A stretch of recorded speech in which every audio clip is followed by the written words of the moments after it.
Hello' everyone, মোৰ অন্য এটা মিনি ব্লগলৈ আপোনালোক সকলোকে স্বাগতম। আজি পিছবেলাৰ পৰা ভিডিঅ'টো আৰম্ভ কৰিছোঁ দেই।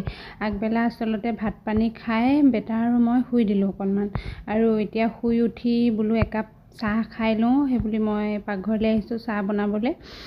বেটা পিছে উঠাই নাই দেই, সি শুই আছে। কি হয়, সি কেতিয়াবা বহুত সময় শুই দিয়ে। শুলে মই যদি লগত শুই থাকোঁ সিও শুই থাকে, আৰু মই যদি উঠি আহোঁ নহয়, মোৰ লগতে সাৰ পাই সি উঠি গুচি আহে, মানে তেনেকুৱা নিচিনা হয়। কেতিয়াবা যে দুপৰীয়া সময়টোত শুবলৈ মন নকৰেও, ৰাম কিমান যুঁজিব লাগে, যুঁজিহে মানে তাক শুৱাব পাৰোঁ।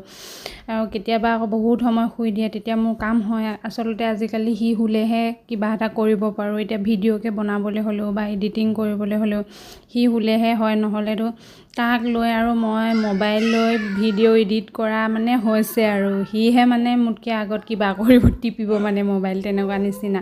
সেইকাৰণে মানে সি শুৱা টাইমটোতে মই চব কৰিলোঁ। এয়া চাহকাপ খাই হ'ল। চাহকাপ খাই হোৱাৰ পিছত আকৌ এয়া দাদা এজন আহিলে নহয়, তেওঁ মানে কাপোৰ আনে দেই, মাজে মাজে আহে আমাৰ ঘৰলৈ, কিবাকিবি কাপোৰ আমি তেওঁৰ পৰা লওঁ বাৰু।